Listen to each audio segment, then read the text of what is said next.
Here's an application of exponents and square roots that you may already be familiar with. The Pythagorean theorem says that for a right triangle, that is, one that has a 90-degree angle in it, squaring the shortest side and the middle length side, squaring the shortest side and the middle length side, and adding those two numbers together, the squared numbers, will give you what you would get if you squared the longest side. You may recognize this. A squared plus b squared equals c squared. This is the Pythagorean theorem. There are a couple of things we need to know before we do any examples with the Pythagorean theorem.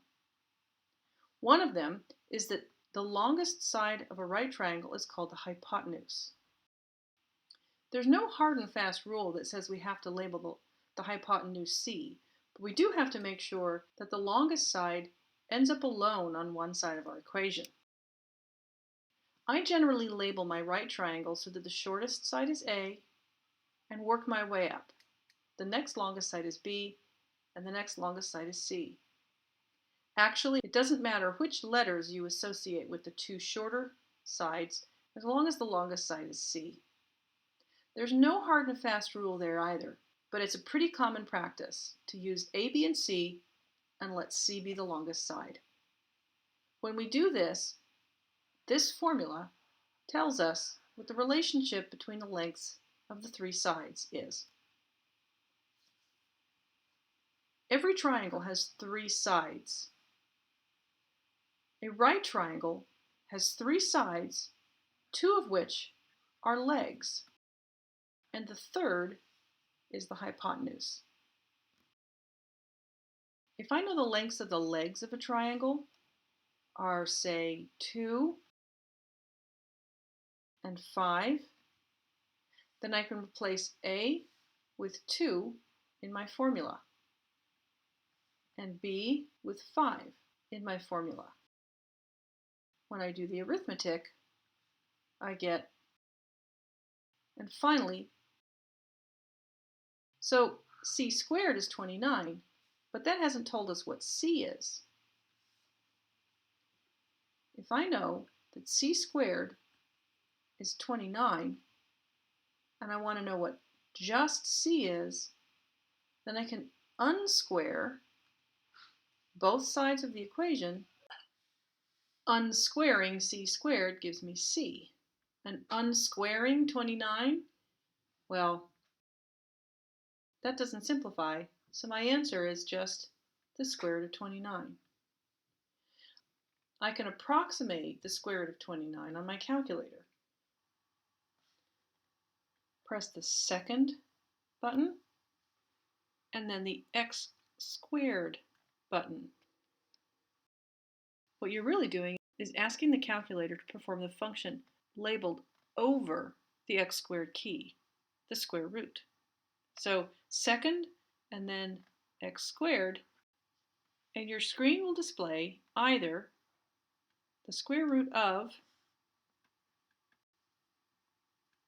or the square root with a box for you to type in the number you want to take the square root of. Type 29 and close the parentheses, or 29 in the box. Once you have this on your screen, press the Enter key, and your calculator will display 5.385.164.807, and then it runs out of space. This is not the exact value for the square root of 29. It's as close as your calculator can approximate it. The exact value is the square root of 29. Depending on the situation, you may be asked to give your answer in either of these forms. You should be prepared to give your answer as what we call the exact value. The farther you go in math, the more likely you are to be asked for the exact value. It's a good practice to get into.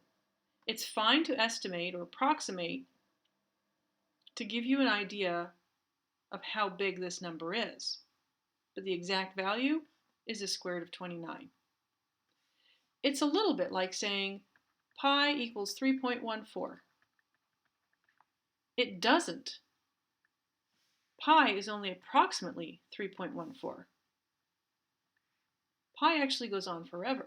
If we want to write the exact value for pi, we have to leave it like this. There's no way to write the entire number because it goes on for an infinite number of decimal places. This is the exact value.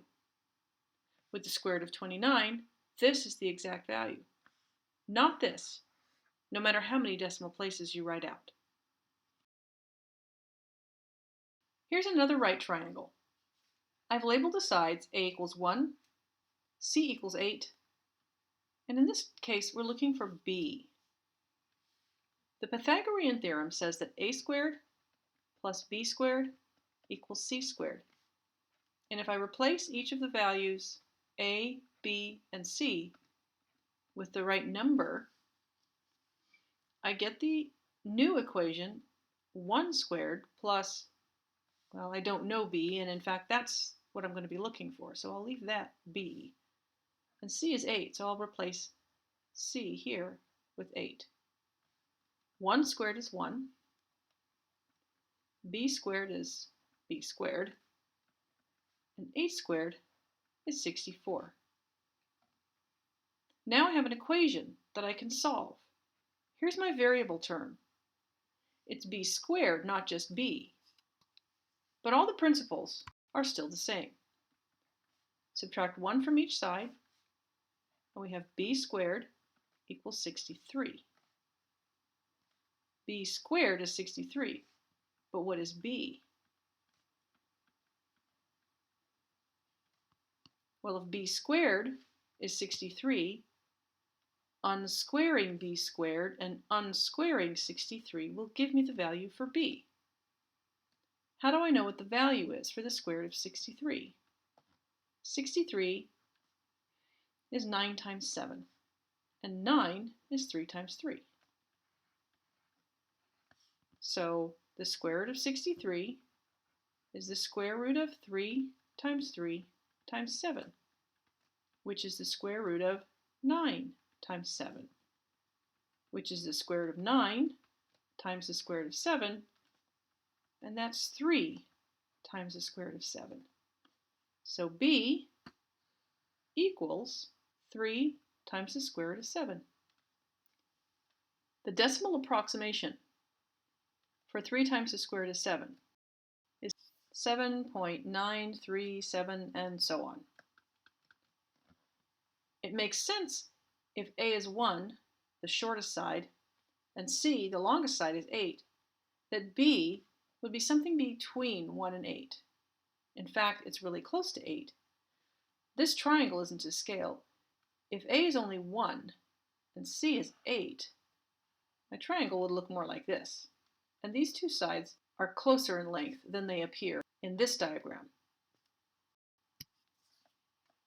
So here are two ways to write the value for b: the exact form, or the exact value, and an approximation. This is the form I'm going to ask you to use on the midterm and final. It's fine to take an estimate to get an idea of how big this number is, but you should get used to writing your answer as an exact value.